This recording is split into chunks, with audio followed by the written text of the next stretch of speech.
Hey guys, we are back with another one of our students. We got Zach here.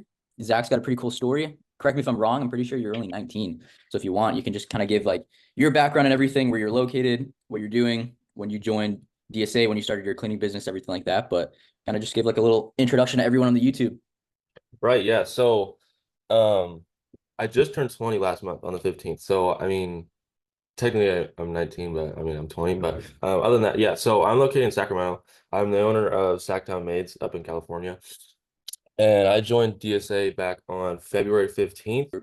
So you started this, like you joined the academy in February and you're 19, now you're 20. So you were at the time a sophomore in college, right?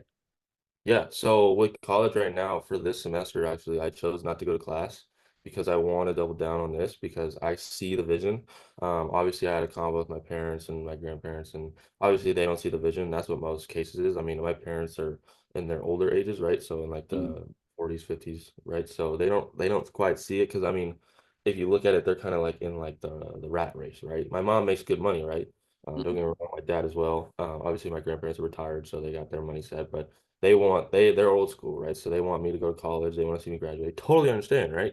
But when it comes to that, nowadays you have to spend your money right. Yeah, it's And tough. Like they didn't have the internet when they were our age. Like it was like, don't get me wrong, like I was just having this conversation with my dad because I went back to Rhode Island to go to like a family wedding and we were staying at one of our condos and my dad, he doesn't like work, but he was in real estate early and we have three condos in Rhode Island, we have one in Connecticut, but he was paying $50,000 for these units and they're waterfront units. Now they're probably worth a couple $100,000 each, but it's like we didn't have that. Like today, if you want to buy like a condo or if you want to buy a house, you're looking at least $250,000. In Florida, I think the average house size is like 500,000. Like it's insane. So like they could just go to school, get a job where the salary when they start off is literally like the same amount that we would probably start off at, like if depending on the industry that you're getting into. But then it's like they had real estate that's fivefold less of what it is now. And like they could actually live the American dream by just working one of these corporate America jobs, start a family, buy a house. And like we don't have like it's crazy that like our like, and don't get me wrong, like they don't understand because they've already done that. It's kind of like when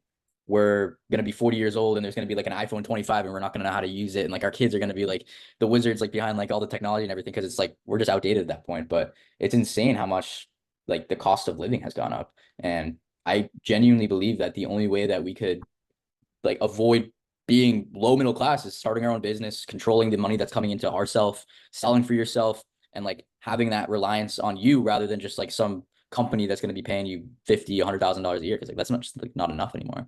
But I wanted to, you kind of like touched over it a little bit. I want to go back to it. So you started this when you were a sophomore in college, second semester. So like that's why you kind of had like the slow start or whatever, because you're probably just going back to your classes in February, but you decided to not go back this year. Like what yeah, was, did you have like a, when you started, because there's a lot of people that are in the same boat, like Brian and Frank, they're in school. They're maybe thinking about not going back to school because they just did 18K last month. We had David who is 20 and he doesn't have a college degree, but he kind of went to community college, got like his associates or whatever, but he's not going back to school. And I'm sure there's a lot of people that kind of like understand like the vision that we have with just like if you want to make it. And they're like, is this something that we could start where we can avoid having to go the 4 years, put ourselves $100,000 in debt to work a job that we don't even want to work? So when you started your cleaning business, was there like a number in mind that you had like, hey, like if I start this and I get to this goal, then that's enough for me to just take the next step and go all in on myself and kind of scale this? Or did it just like all happen over the summer and you're like, holy shit, like I don't want to go back to school? dude, great question. Because when I first got into DSA, I was talking. So I work a W-2 job as well. I work security at local retail stores. Okay. From the greeters, I was like, I just started my own business. I just want a simple $5,000 in revenue each month, something that'll help me out. Thinking I'll probably make like 1,000, 2,000 profit or something like that. I don't know. Because I didn't really know, right? I didn't. Mm. My whole process is, if you ask Parker, he'll laugh. I didn't really watch any of the videos until I watched the main one, like the main module, and was like, okay, like if I have any questions, I'll go to the extended module or I'll go in the group chat. But most of my stuff I did by myself. Like the DSA part was just like a little back end, just in case I needed it. You just had the checklist and then just like went through everything that you needed to do to like get it set up. And then you're like, I'm just gonna figure it out. And it's like, God forbid I have a question on LSA, I'll just go to the LSA module and see what's going on in there, stuff like Yeah, that. yeah, it's DSA is so helpful when it comes down to it because like all the videos they provide, and then all the like our whole group chat, like everything. Like when I first got into DSA and I've seen all these people with wins, like oh yeah, I closed $20,000 this month or blah blah blah or whatever. Like when I first saw Parker like grow, I was like, damn, I wish I can reach there. Now I'm doing his numbers he was doing a couple months ago, right? So with DSA is it's so good to see people win because last month when I was like, oh man, I did 13,000. I was telling Parker, I was like, I'm hope I'm top 10. He's like, you didn't even reach that. I said, it's good. Wait for me to hit it next month. And now when I repost it, I know I'm gonna be on the top 10 Yeah, I think leaderboard. I think you're in the top 5 this month. I think we're gonna be posting that today, but yeah, every month, guys, we post like the week or the monthly like leaderboard for the amount of money that you made for that month before. So we're gonna have the August leaderboard probably posted today. It's like this month is just going by so fast. It's already September 10th. But Yeah. yeah, dude, it's like every single person I think in the top 10 this month has done at least 18,000. So if you did less than 18,000 in a month, you're not in the top 10, which is crazy because that's over 275K from just revenue collected for 10 of the students inside DSA. But Zach's been your first full month operation was May. So May, June, July, and then August, your fourth month, you cracked 22,000 or All 21, it was like 21.5. 21 and change. Yeah. Bro, that's crazy. And then like out of that 21 and a half, kind of explain this to people that might be just watching this content for the first time ever. So that 21,000, when you started the month, how much of that was already on the books August 1st from just like recurring revenue in the past? Dude, honestly, the one thing I struggle with out here is there's not many people that want reoccurring cleans. No one wants to pay the money I offer, and I give them good deals. Because I would always ask Parker like, how do you get like 100 plus cleans reoccurring? But I'm like, what are the numbers on that? He's like 17,000. I'm like, 100 people, 17,000. It's insane, bro.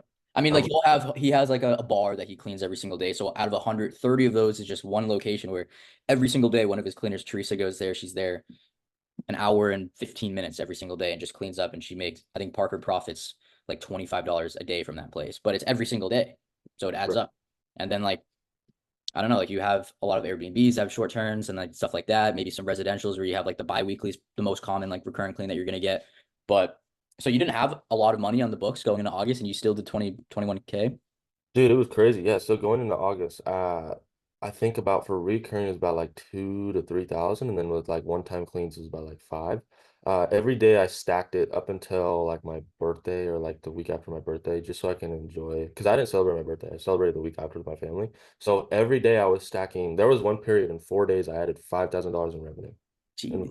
4 days, $5,000 in Was it just revenue. LSA like ringing all day or like where were Yeah, like the it was LSA? LSA, Thumbtack, and Yelp. But mostly LSA, and I was just closing. Like the closing isn't the hard part, really. It's the hard part would be the challenging ones that are like, oh, I don't want to pay this, and it's like, oh, I want to check in with my husband or I want to check in with my wife. It's like I totally get it, but like I've been telling them like, you get what you pay for, right? Or my schedule fills up fast. Like I Yep. don't want to like miss out on this opportunity to provide for you. And they're like, okay, let's do it. So it's like it's simple like that. So yeah, going back to like the whole college part, right? So February, right? I'm like, cool, this is gonna be nice. Like I'm telling my girlfriend, like, I hope this goes somewhere, right? And then so each month progressively went up.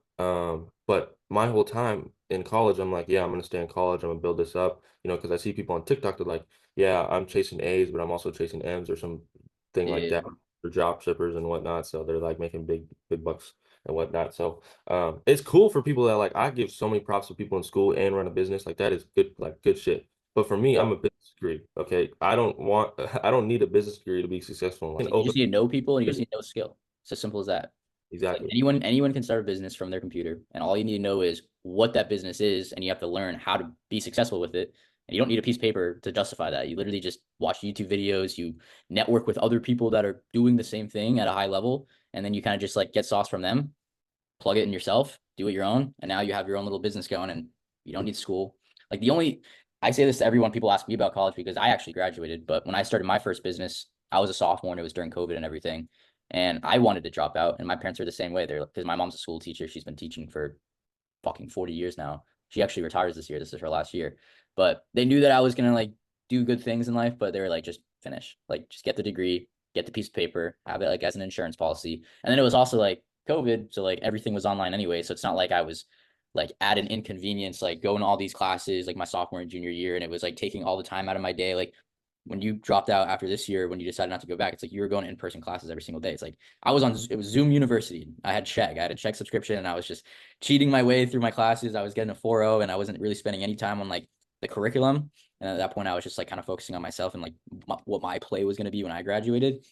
But I mean, like, if you want to be a lawyer, like, yeah, you got to go to school. If you want to be an investment banker, like, if you know that that's something that you want to spend the rest of your life doing and work your way up the corporate ladder and make you can make hundreds of thousands of dollars doing that. Like that's cool. Like you can do that. But if you're going to school for a business administration degree, or if you're just at college because all your friends are at college and you don't necessarily know what you want to spend the rest of your life doing, you're just there to figure it out, then I think you're doing yourself a disservice.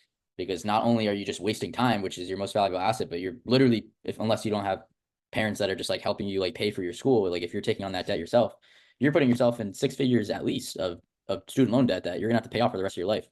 Like I Yeah. still haven't even paid off my student loan debt. I paid $2,000-3,000 every single month, and I'm gonna be doing that for the next 2 years, which is a lot of money. Like luckily I can afford it, but like not many people can do that. Like people are paying $200 a month or $300 a month, and they're just chipping away. And those because they're making such a small payment, they're chipping away at the interest. They're not even chipping away at the principal of the actual cost of the university that you're going to. And it's just crazy that like especially like kind of what we were talking about in the beginning of this episode with just like how house prices and everything has gone up. People are just punting their hard-earned money into something that they're not even using. What do your friends that like at school and everything like think about like what you're doing, especially when you told them like, hey, like I'm not gonna be back. Yeah, I just told my best friend the other day. He was like, "What, really?" I said, "Yeah, man, I'm trying to go all in on this." He said, "That's good." He sees the vision, but he's in the college. He's in college, right? He's trying to be an engineer. He's trying to work at Apple, right? So, I mean, Yeah. he works at Apple, but he's trying to work in the corporate ladder, right? So, so he sees what I'm saying, but when I break down the numbers, he's like, "Nah, that's not what I'm looking for." I'm like, "Yeah, in the beginning, you're not gonna have like $10,000 profit. Like for example, David, like he profited like $7,000, $8,000, and this is what his like ninth month or something. Yeah, Like he was in takes month when he out. was you're in month four right now, like of actual business. When David was in month four, that was I think the end of February when you like came into the academy, he did $4,000 in Yeah, revenue in his fourth month. In fucking revenue. He did 4 grand, and his profit margins were probably like 30% because he right. wasn't closing at a high clip. He was like that was one of his main struggles was just like simply like what you said is easy, which is the sales, which is easy, but like David, like again, like, and I wanted to kind of ask about this with you too. It's like David's never done anything like this before. Like he was in entrepreneurship before he started his cleaning business, but he has like an e-com store. Like he's just selling like a product that he's drop shipping. It's like he's never hired anyone before. He's never like talked on the phone with people and like closed a deal, whether it was a low or a high ticket service. Like cleaning, it's obviously like we're talking two, three, $400. Like it's not that hard to sell, especially when they're inbound calling you, asking you for the service that you provide.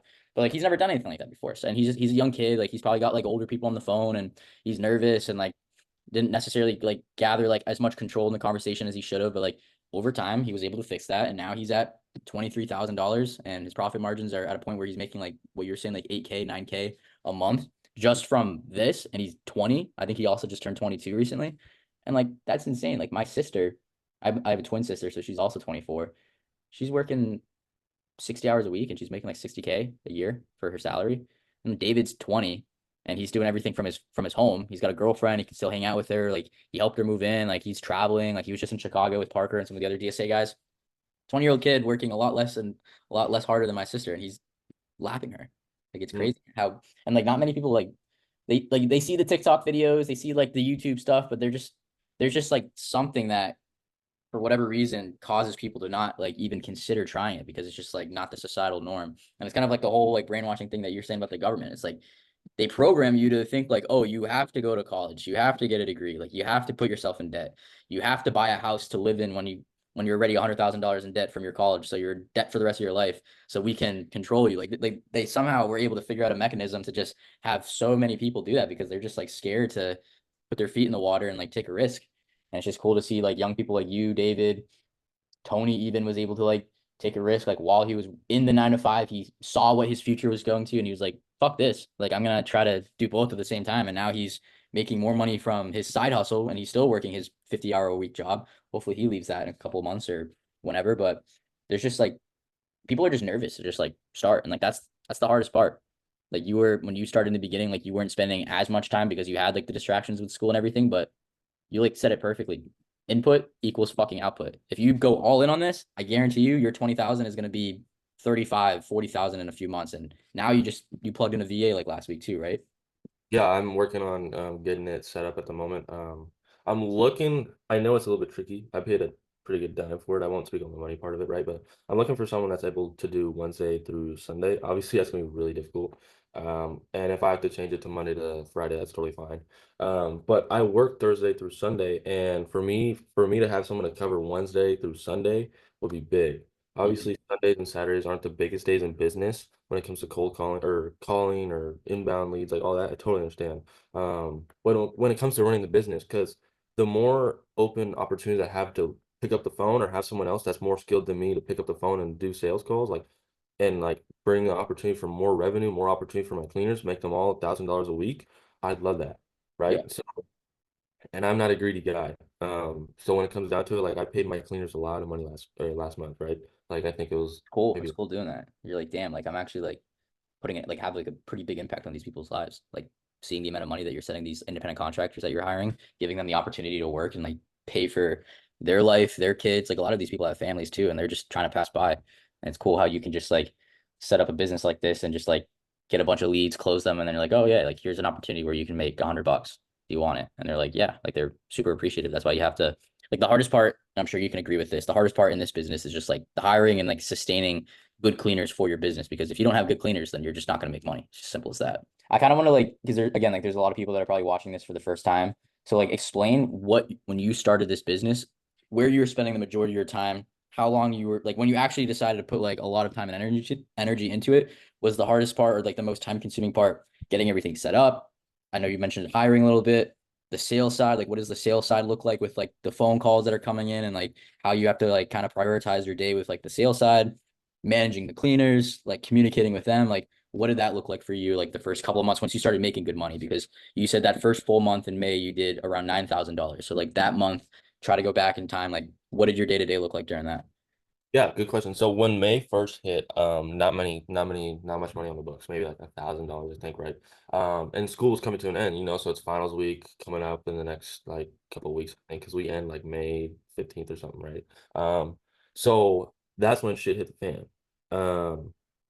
Basically, I had a cleaner in Stockton who completely quit on me.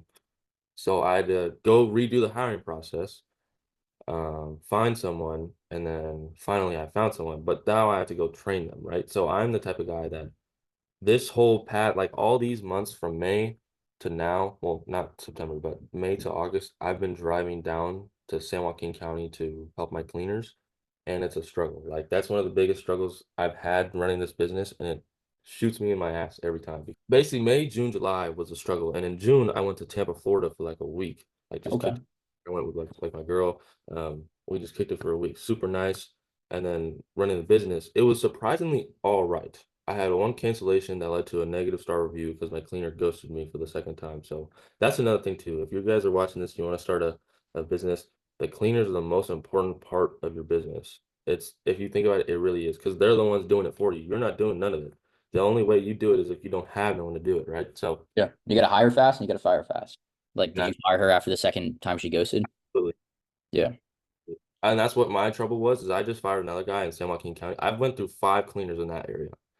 I finally hired a new guy, but the guy before him, he had 5 complaints. And when I told him you didn't tell me none of it, he was like, you didn't tell me any of the complaints. I said, dude, I literally went over every single complaint you got. You got accused of doing cocaine. Any cleaners you currently have right now? 6. Like around six. And then do you have any cleaners currently or even in the past where you like onboarded them and they're like, oh, like I actually have like two helpers. Like where like if you have like a bigger job, like now you know that you can have one of them go to a clean with like their two friends or like their two whoever like you want to call them, where now you have like teams of people that aren't just people that you're grouping together from like all the people that you've hired in the past. But like have you been able to find a way to hire people that have extra people that can be at disposal for like some of these jobs? Yeah. One of my cleaners I hired back in July, I think it was, or June. Yeah, July. Yeah. Um, she has a whole family. I mean, to be honest, I mean, I remember seeing that one TikTok you posted. You're like, I give Latinas or Latinos to work. It's like I hired a Latina. My God, she's changed my life. She showed me so much in the business world. Like, she's like, and she's on my ass, right? It's good. Like, I They're like so that. appreciative too. I love the Latino women. Yeah, she helped me out so much. Like she has her daughters helping her sometimes. She has her husband helping her. She has her mom that wants to clean for me too. So I'm like, I got this big clean for you today. I'm like, you probably want to bring your mom. I got 2 cleans for you. One's a carpet clean. You probably want to bring your mom. So she was like, yep, okay. And she already knows everything. Like when she brings other people that aren't onboarded, she's like they're on top of it. So I can trust her with a lot of stuff. If you have like a big job that's coming up and like you know that's like a huge opportunity where it's like not only is the job like pretty big on the front end, but then there's maybe a chance where you can get them on like a recurring clean or something like after that. Now you know that you have a solid team that you could just send to that where it's like, I know they're gonna crush it. I know they're gonna do a good job. And then I can then come in and just use my sales skills to try to get them on like the calendar again for future business or something like that. But if you guys are watching this and you're like down south or like in Miami, for example, like there's a lot of Hispanic people down here. If you can find like a Latina lady that wants to be a cleaner for you, that not only even A has a team of other people, but B someone that can speak both English and Spanish, that is huge because I don't know how to speak Spanish. I've been in Miami for 3 years now. Mark has been in Miami for 8 years. He doesn't know a lick. Like I can communicate with an Uber driver if I'm like going somewhere from A to B, but like I don't know how to have like full blown conversations in Spanish. And there's a lot of people down here that want to work like in the home service industry that are Spanish speaking and they don't speak English. So like I can't even interview them. So if you find someone that is reliable and is willing to take on a leadership role to conduct interviews or to be able to manage teams and like stuff like that, where you're kind of now delegating like the management side to someone that's literally working for you, taking on these jobs too, then that's huge. And like that's how you can really like scale because those people, like what you were saying, and like we've had very similar experiences. It's like they work hard, they're super appreciative, and they just want to just like make you happy and have themselves get paid. And if you can find people like that, especially if they're bilingual, then you can really have like a solid base like around you for the cleaning side if you're in an area like Miami or an area where there's like a lot of Hispanic like people that are either A, like they need the business or B, like they're clients that speak Spanish too. It's like there's a lot of people down here that we do business for and they don't speak English. And now we send those cleaners to them. They can have their communication. Now I know what the expectations are and everything. They can bring us back information and it just makes a lot of things easier when you have people that are bilingual working for you. And like speaking of just like teams and everything too, because Bryant does this with Frank, were you kind of like a little nervous doing this by yourself when you got everything started? Were you thinking about finding a business partner? Because I know this is like a one of the biggest questions that we have. And one of my students, Garrett, he was kind of saying the same thing. And he was like, oh, like, I kind of want to like team up and do this with my boy, Logan.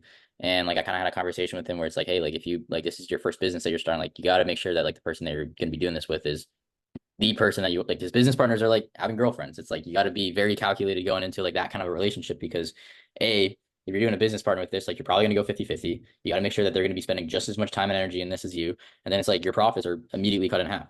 So like were you ever thinking about doing this with someone else or like how what was that process looking like when you got everything started? Yeah, man. When I was on the call with Frank, I mean, by the way, Frank's a great closer. By the way, he's great. You know, he's in Arizona, I think, so he's kind of close to you. Yeah, yeah, we talked about that. I was like, yeah, I want to go out to Arizona or either Florida because I mean, California's not it. But that's when I make enough money to be out there. But yeah, so when I was on the call with him, I was like, I was explaining to him like my whole like history with business, how I want to be like a drop shipper back in last August and whatnot with one of my good friends, George, I was talking about. And he was like, how did that fail? I said, well, the communication wasn't there. I was mostly trying to do it on my own and he was just busy doing whatever he was doing, right? So he's a busy man. And then when it came to me saying, yeah, I'm gonna do this, I'm gonna join DSA, right?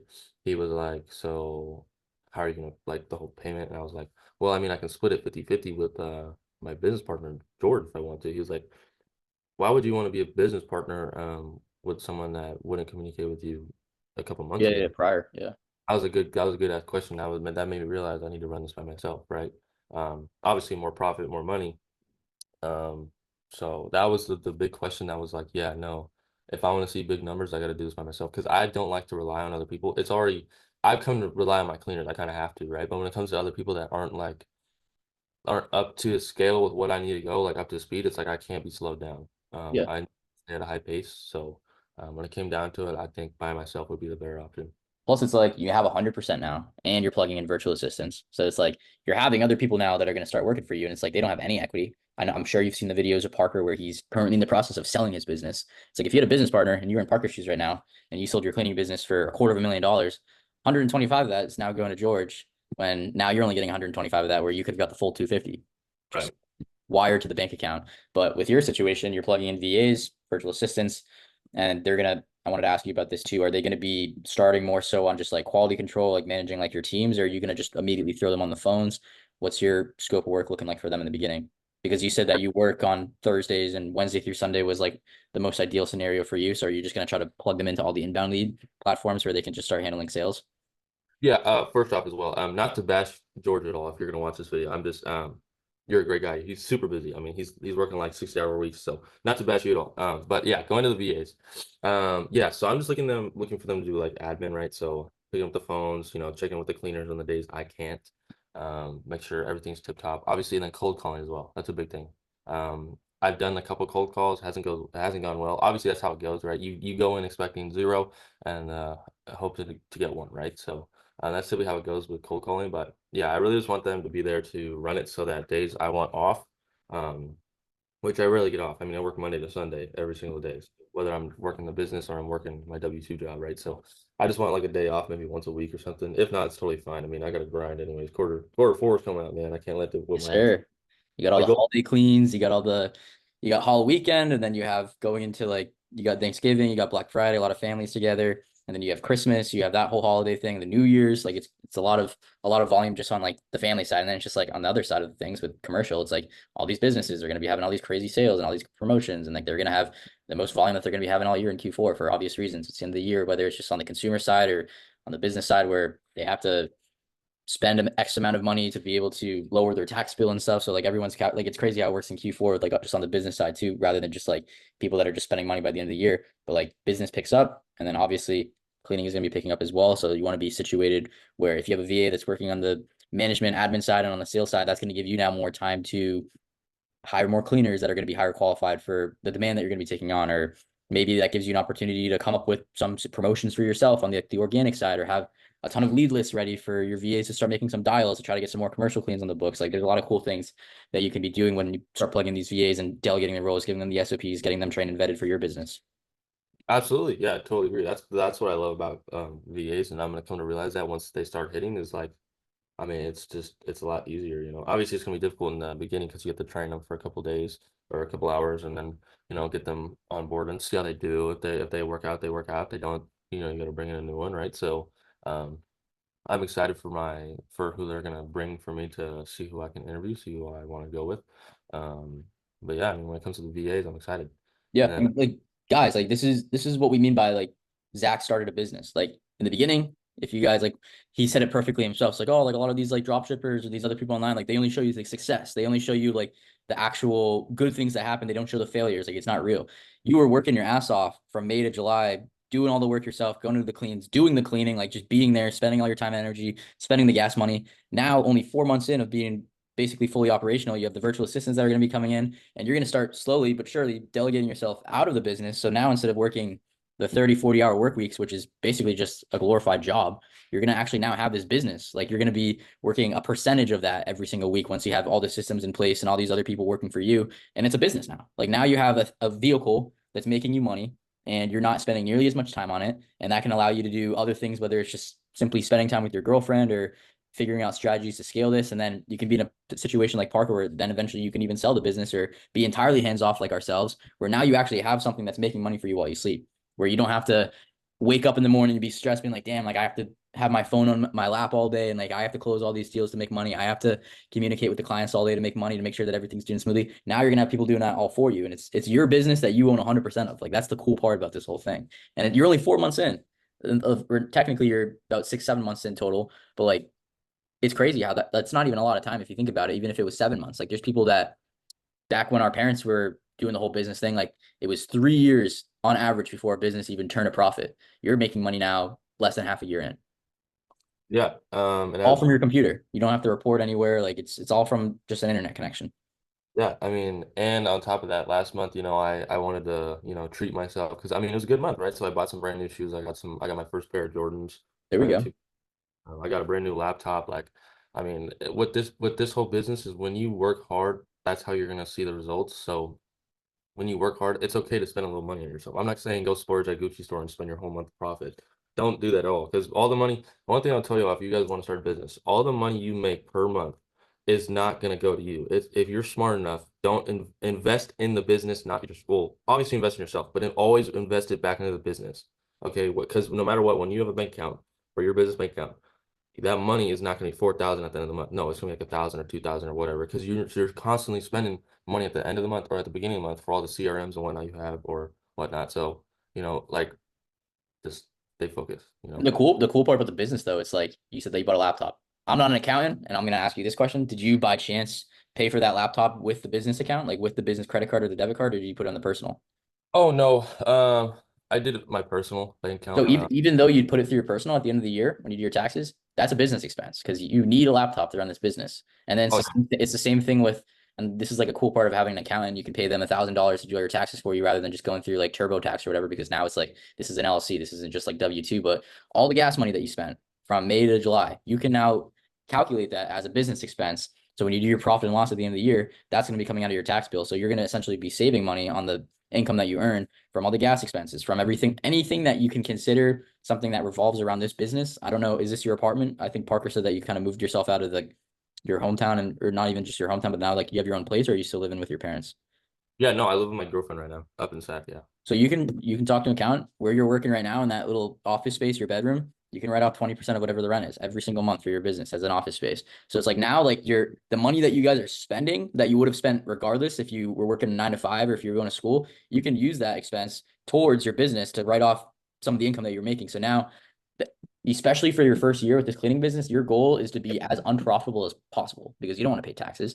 So you can just get an accountant, give them all your credit card statements, give them all your debit card statements, be like, hey, like highlight everything that you think would be considered a business expense. They'll go in there, they'll go through, they're like, yep, you can do this. Even some dinners, like a lot of things that you wouldn't even think that would be considered a business expense can be calculated as one. And then you can write that off at the end of the year, which lowers your tax bill. And then it's cool. Like, for example, for our JPM Venture LLC for like the academy and everything, I'm going to be buying a $8,000 cold plunge for my balcony with Parker. That's going to be a business expense because we're going to be making content in this cold plunge. But because we're using it for media and we have like a media company, we can write that off. So now instead of me spending $8,000 out of my pocket, I can write that off as a business expense that goes against our taxes. Like it's crazy. Like there's a lot of tax loopholes that you guys will eventually then be tapping into once you start making money. Obviously, make money first. Like if you guys have to pay taxes at the end of the year for your cleaning business, like that's a good thing because that means that you're actually making money. But once you are making money and you have more time on your hands, delegating some stuff off to VAs, you can then start doing research on like the tax side of things and figuring out ways where you can save money and where you can actually gain more than what you would have ever thought that you would have done before. This for about an hour now, so I kind of wanted to end it with this. What are you were talking about Q4 a little bit. What are your goals from now until Q4? So we got one more month or about a third way through September. Where do you want to be revenue wise by the end of the year? Like, what do you genuinely believe that you can be sitting at come January 1st, 2025? Yeah, good question. Actually, I talked about this with Parker last week. I set him my goal, $100,000 in revenue by the end of December. Right now, I'm at 58. He said, "Man, make that 150." I said, "All right, cool." So I put a sticky note right there. I said, "Hit 150 revenue by December, like end of December." And then I just put this goal up last night. I said, for this month, I want to do $25,000 in revenue. 25K. And what do you have on the books right now for August or for September? 9.2. How much? 9.2. 9.2. Okay. And then you gotta just start closing at like an 80% clip. So 55. you got that goal. And then you got Parker said 150K by the end of the year. You're around like 60 right now. So you got to be hitting some 25K months. Wait, Parker, you here? Come in here real quick. Parker just got back. What's up, brother man? What's up, Big P? Hit How him, you doing? hit him with one big question before we get out of this. We've been ripping it for about an hour now. You said that you wanted him to hit 150K revenue Yeah, for he told me 100K rev for the year. I'm like, bro, you're at like fucking 65 already. And you're doing 20K a month. Like, that's a weak ass goal. All right. So, guys, Parker checking in here for John.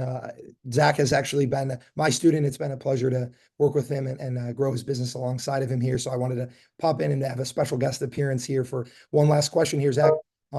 I know you started this business as a young man, college student, no real business experience, no real entrepreneurial experience. Now, it seems that this is the only foreseeable future in your mind. You want to be a business owner, you want to be an entrepreneur. That's not something that everyone wants. It's not something that everyone is capable of doing, but it seems like you're proving that you are. I'm curious, what was the biggest part of that mindset shift? Like, what was the day, the moment, or maybe not a particular time, but a feeling that you had where you were like, yeah, this is for me. Like, I don't think I want to go back to what my original plan was. I got to see this out. Like, what did that moment look like for you?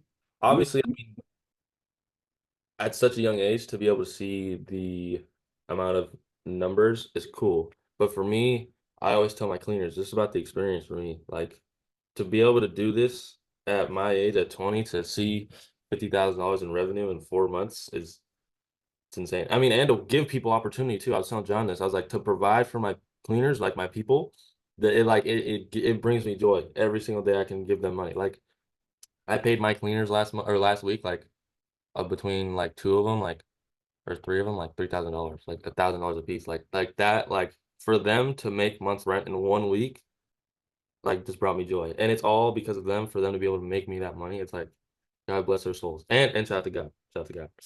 Amen. I couldn't agree with you more. And I think another thing that a lot of people forget is that, business it's a ladder game, right?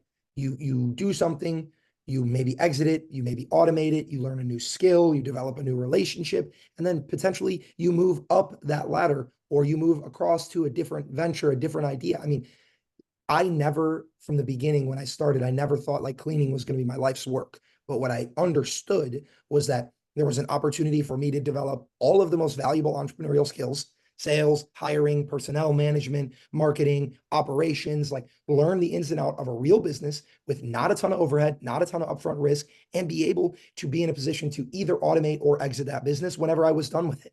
And I mean, like you just said, the experience that you're going to have, even 6 to 12 months from now, you're going to be so ready to step into another venture, to get into a second business, whether it be the same model or something completely different, whether that's selling this business or just automating it. Now you have a cash flow that allows you to go and experiment with something else. I mean, I tell people in the best ways, like I consider myself to be unemployable. And for the main reason is that I will never work for somebody. Like I just won't. Ever since I got a taste of working for myself and the real way that I can see the fruits of my labor, but also continue to sharpen myself and learn new things. And every day is dynamic and there's stuff going on. I mean, like that's irreplaceable. Oh no, I totally agree. I mean, pretty soon here, and I'm hoping by December, I can obviously quit my W-2 job and go fully all in on this. And then obviously, like I spoke with you about it last week. Like obviously, hopefully by like March, I can start another business and fully automate this one, and then run into that one, and then it's a whole process, right? You want to keep stacking, stacking, stacking until where you can reach a level where you can invest in real estate or do whatever, like the big bucks, like buying Absolutely. apartment complex in Brickell, like The cool part about this business model too, and like you're at the point now where you have like VAs coming in. I saw this stat. I was watching the School Hard Knocks guy yesterday, Mhm. and he was like a stat that he saw, which was just like super intriguing to him, is 45% of millionaires today have a side hustle. So you could still work that W-2 job, and then it's like if you plug in your virtual assistants and they take out 20 hours of your work week because now they're doing all like the biz ops, so they're doing all the management, and you get them on the phones Wednesday through Sunday, you can still work that W-2 job if you really wanted to. But now you have this side hustle too that's also cash flowing you at least 5K a month in profit, 6K a month in profit. So now you're kind of double dipping and you're making twice the amount of money that you would have been making before if you're just doing that W-2. And you can sit on that W-2 for another 4 or 5 months if you really wanted to and just start stacking some cash and like have like a nice little reserve setup where it's like if that next play was real estate or if that next play was starting another business or whatever what that was, then you can now have a nice little safe haven with you in your bank account where then you can actually expedite that process in the beginning where it's like investing in yourself even more, just having like that threshold of a cash reserve stocked up that not many people have today, unfortunately. People are paycheck to paycheck. It's crazy. Absolutely. absolutely, yeah, Yeah. absolutely. I do want to leave off with one thing before we leave. A message to all the young people out here. Do what I did. Invest in yourself, take the risk, and don't look back. Because as soon as you look back, I mean, you're gonna see all this shit. I mean, just invest in yourself. Do it. Do it. Just do it. Just do it. You'll understand. But you surround yourself with people that will push you to do great things, because that's how you elevate in life. So, Amen. I couldn't agree with you more, man. The average age of millionaires in the US is like 52 and a half, right? And you're putting yourself in a position at 20 years old to either fast track that or learn skills that will give you the leverage to get there way before 52. And that might not even be the goal. The goal may just be to be able to live where you want, not be tied to a job. I mean, the leverage that you get by betting on yourself is invaluable. So, Zach, I wasn't here for this whole interview, but I'm sure it was great. Appreciate your time today, man. And guys, if you haven't already subbed to John's YouTube channel, what are you doing here? I mean, obviously you're already subbed to mine if you're watching this, but if you haven't subbed to John's yet, make sure you drop a sub, and we will be seeing you guys in the next video. Yeah. Yeah, and Zach, we'll get you if you want. You can do another one of these with Parker. You can do like a more in-depth interview conversation with him because he's going to be ripping some of these interviews this week too. So we can get you on a little part 2 video. let's do it. Love it.